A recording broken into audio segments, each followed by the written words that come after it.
Selamat datang ke Six Sense Channel. Seperti biasa, kita orang akan sajikan korang kisah-kisah seram. Jadi, tajuk ni apa ni, Syafiq? Hari ni kita buat kisah seram pemandu Part 2. Okey. Jadi, video ni disponsor oleh Lengkuas. Terima kasih kepada Lengkuas dan jangan lupa saksikan video kita orang.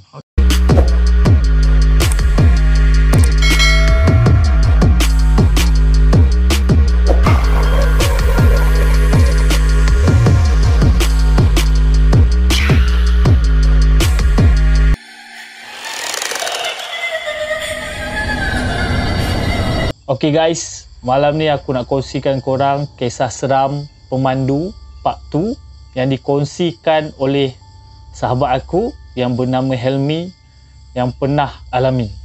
Jadi kisah dia bermula, si Helmi ni dapat order pada waktu hampir pukul 12 malam lah.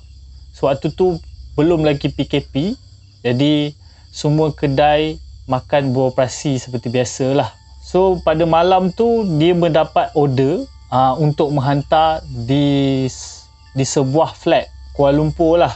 Aku cuma tak bagi tahu flat mana sebab tak nak bagi korang takut. Jadi Helmi ni pun accept lah order tu dan pergilah pick up makanan tu dan menghantarlah makanan tu di flat yang ditetapkan lah. Setelah dia sampai di flat tersebut, dia pun terus menaiki lift untuk pergi ke tingkat 15 dan dia pun sampai ke alamat yang ditetapkan. Nombor rumah dia adalah 313 tingkat 15. Jadi dia pun mengetuk, hello, and then tak ada siapa yang menyaut dan dia pun tengoklah alamat dan nama penerima tu adalah Islam. Jadi dia pun memberilah salam. Assalamualaikum bang, Assalamualaikum. Tapi dia tak nyaut juga. Lepas tu dia ternampak tingkap sebelah pintu dia macam terbuka. Jadi dia pun mengintai. Dia mengintai, dia buka je lansir tingkap tu. Tiba-tiba dia ternampak kelibat satu tubuh berwarna putih yang sedang berdiri dekat tepi dinding rumah tu. Dia pun macam tak percayalah apa benda tu kan. Dia macam diam je. Dan tiba-tiba tuan kepada yang order tu terus segah. Oi, ya, nak ni order aku ke? Dia kata macam tu kan. Dia pun, Helmi pun terkejut lah. Ya bang, ni order bang. Okey, terima kasih. Lepas tu dia pun beransur lah daripada rumah orang yang dihantar tu. Tapi sambil dia tengah turun kat lift tu, dia sambil turun nak pergi ke motor dia tu, sambil fikir, apa yang aku nampak kan? Dia macam ternampak something berwarna putih lah. Tapi sangkaan Helmi pun rasa, tak ada apa kot kan. Sambil lepas tu dia pun turun lah, tekan lift kan. And then dia turun, waktu dia nak tutup, waktu pintu lift tu nak tutup tu, tiba-tiba dia ternampak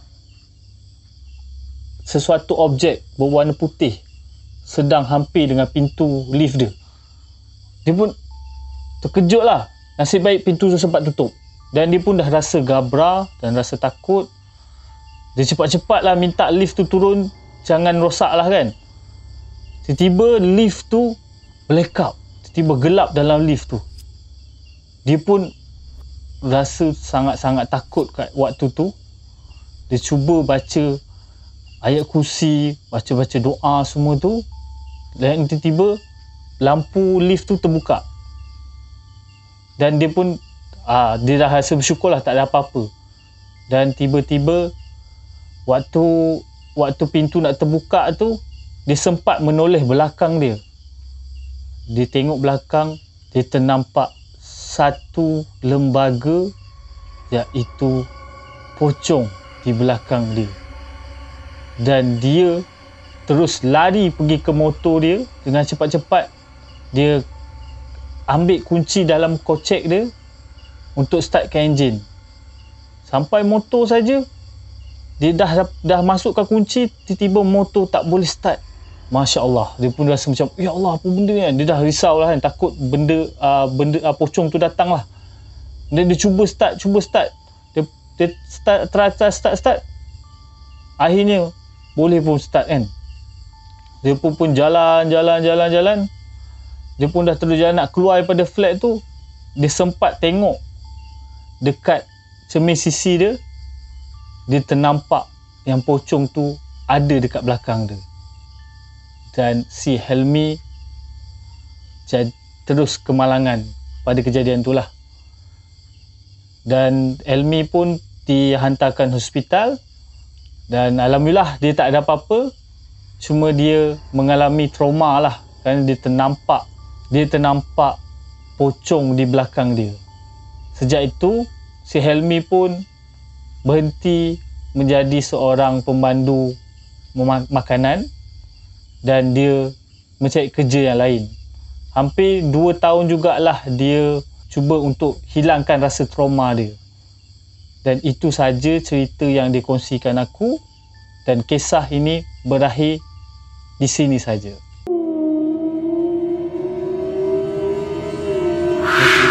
Okay guys, cerita yang kedua ni aku nak bawa untuk ceritakan kat korang pengalaman aku semasa KP hari tu membawa Grab. Pengalaman ni simple je cerita ni kan. Aku dapat waktu tu aku bekerja keras sikit lah kan. Aku tak balik rumah, so aku dengan kawan-kawan aku sepakat untuk tidur dekat KLIA ataupun kalau kita orang pergi KL, tidur dekat hotel dekat KL. So pengalaman ni aku dapat masa tu, hari pertama ada pemandu Grab meninggal dunia dekat parking KLIA tu. Katanya pemandu ni sampai waktu subuh dia tidur dan dia meninggal dunia dekat dalam kereta. Waktu tu kecoh jugalah kan. Aku datang-datang tengok ada polis ramai kan. Siasat lah mayat tu kan. Okay, selepas tu pula, selang beberapa hari selepas tu, kejadian meninggal dunia ni terjadi lagi dekat parking KLIA tu. Ni parking yang menunggu parking untuk e-hailing, untuk apa tu, limo dan sebagainya lah kat situ. Okay, waktu tu dekat KLIA tu ada car wash tau. So ada pekerja car wash tu tidur dalam satu kereta ni, yang diorang dah modify lah, kereta tu dah tak pakai dah kan. Dia jadi tempat tidur situ. Dan salah seorang pekerja dia meninggal dekat dalam kereta masa tu dia sedang tidur lah. Katanya kawan-kawan dia kata arwah ni dia sakit tau. Tak tahulah sakit apa, dia sakit perut macam tu lah. Dan beberapa jam selepas tu dia dapati dah meninggal dunia dan mayat dia keras lah. Masa tu dah keras lah mayat dia. Waktu tu aku ada juga kat situ. Dan kita orang buat macam biasa lah, ada polis semua kan. Macam biasa lah kita orang buat kerja Grab ni lah kan. Tunggu customer apa semua. Dan pada malam tu kita orang rasa macam takut lah kan nak tidur situ kan. Apa akan berlaku pula kan. So jadi kita orang tidur masa tu dekat RNR. Tidur dalam kereta masing-masing dekat satu RNR ni lah, dekat highway. Keesokan paginya, lepas kita orang dah sarapan apa semua tu, kita orang buat job sikit. Lepas tu dalam petang kita orang pergi terus ke KLIA. Dan waktu kita orang tengah lepak tu, dan kawan aku ni dapat tahulah ada satu cerita ni kan. Dia orang kata pada malam tu ada satu bangunan dekat KLIA tu, yang dekat parking tu, ada budak-budak yang kerja car wash tu, dia ternampak langsui berdiri dekat atas atap tu. Lepas tu dia mengilai. Korang bayangkan, dah lah tengah malam, benda tu ada pula, lepas tu mengilai. Itulah kejadian yang seram yang diceritakan lah. Dan selepas beberapa hari selepas itu, bila keadaan seram tu dah okey semua, aku dengan kawan aku pergi tidur dekat, kita orang selalu tidur kat parking tu, tapi sebabkan seram sangat, kita orang pergi kat satu surau dekat KLIA ni lah. Dan masa tu yang tidur dekat situ aku dengan kawan aku ni je, 2 orang lah dekat surau tu. Kita orang tidur belah tepi dekat dengan toilet tu. Dia ada kaki 5 kan, masjid kan. So kita orang tidur dekat situ. Waktu tu aku pergi mandi. Lepas tu bila aku keluar bilik air tu, memang rasa orang kata seram lah juga kan. Lepas tu member aku kata, weh, kau dengar tak bunyi ni? Dia kata macam tu kan. Aku cakap, bunyi apa kan? Bunyi, aku dengar ada macam bunyi macam nak kata monyet yang waktu malam-malam tu kan. Kalau kat kampung ada bunyi tu tau. Tapi bunyi dia tu lain sikit. Tapi aku positif lah, tak nak takut kan. Aku cakap dengan kawan aku, itu monyet tu, haiwan lah, biasalah malam-malam, haiwan malam kan. Dah lah sawit kan. Pokok sawit sebelah masjid tu ada sawit lah, sendabi punya, tak silap aku lah. Dan lepas tu kawan aku pula pergi mandi. So waktu tu aku lepak lah kan. Aku dah mandi, segar badan kan. Aku lepak lah tepi tu kan, main phone. Tiba-tiba mata aku ni terpandang satu lembaga dekat tepi pokok sawit tu tau. Ada satu pokok sawit. So aku ada nampak macam tu lah, macam arah aku ni.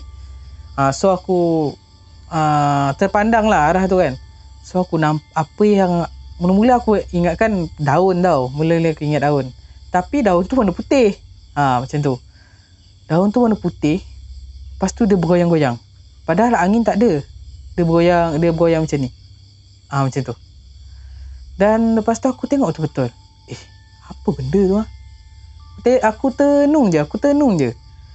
So bila aku dah tenung tu, bola aku dapat kena pasti yang aku nampak tu adalah pocong yang tengah mengintai. Korang bayangkan. Bunyi tak ada, tapi ada benda tu. Yang aku rasa bernasib baik aku tidur dekat surau lah kan, kat masjid tu kan, rumah Allah kan. Takkanlah benda tu nak ganggu kan. Mungkin dia nak kacau hutang luar, sebab luar pagar lah benda tu. Lepas tu kawan aku pun habis mandi, dia lepak dengan aku kan. So aku borak lah, aku cakap dengan dia, weh, aku nampak benda ni kan. Aku cakap dengan dia macam tu. Kau yang betul Pit, dia kata tu kan. Ya, aku cakap betul lah, aku nampak ni. Cuba kau tengok arah pokok sawit ni belah sini. Aku cakap macam tu kan. So bila kawan aku tengok, dia tanya aku, mana Pit? Mana? Itu kan. Ada, aku cakap macam tu. Masa aku tengok lagi tu, masih ada lagi benda tu.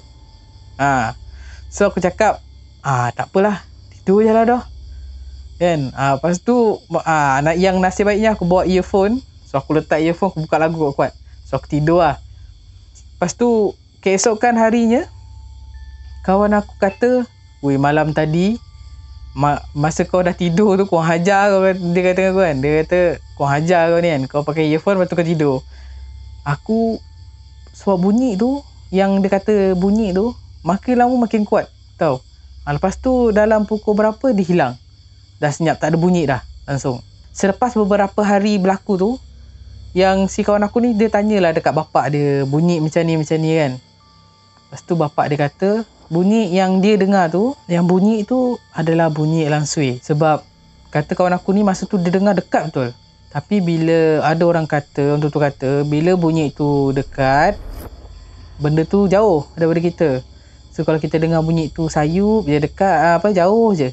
Tu sebenarnya dia berdekatan dengan kita. Lepas tu kita orang dah cerita pengalaman masing-masing kan. Lepas tu kita orang tak ada dah tidur kat lagi sampailah hari ni. Lepas tu sekarang kes COVID pun dah makin tinggi kan. So flight pun dah tak banyak, so kita orang tak ada pergi sana. Itu pengalaman aku diganggu waktu aku bawa Grab lah. Dan cerita tu berakhir di sini saja.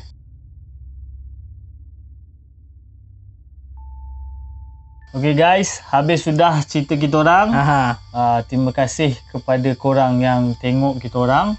Dan nak ucapkan terima kasih yang siapa dah subscribe. Kita dah 1000 subscriber. Dah 1000 subscriber, alhamdulillah.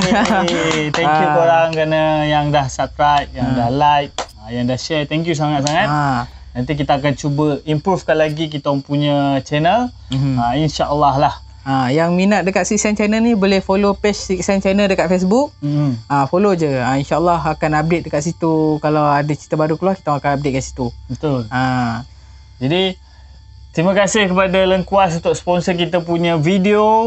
Kalau korang semua nak cari produk, nak cuba rasa produk Lengkuas, boleh saja DM kita orang. Betul. So jangan lupa subscribe, like and share. Dan jangan lupa tekan button loceng tu untuk korang dapat ada video kita orang baru. Kita upload je korang dapat. Kita upload je. Senang, settle. Nanti akan notification, jangan lupa tekan dan tengok kita punya video. Kalau korang rasa ada apa benda nak improve, bagi tahu komen, kita tak ada masalah, kita terima dengan komen-komen korang untuk improvekan kita punya channel. Dan jangan lupa saksikan video kita orang yang terbaru setiap Selasa malam. Pada minggu depan pula. Dan kita orang lupa nak bagi tahu korang, Azam Syafiq apabila subscriber dah sampai 1000, tu jangan bagi tahu dulu. Tak boleh bagi tahu. Itu ada video khas nanti. Ada khas. Sempena 1000 subscriber. So kita akan buat video 1000 subscriber. Jadi terima kasih, thanks for watching dan selamat malam. Bye bye.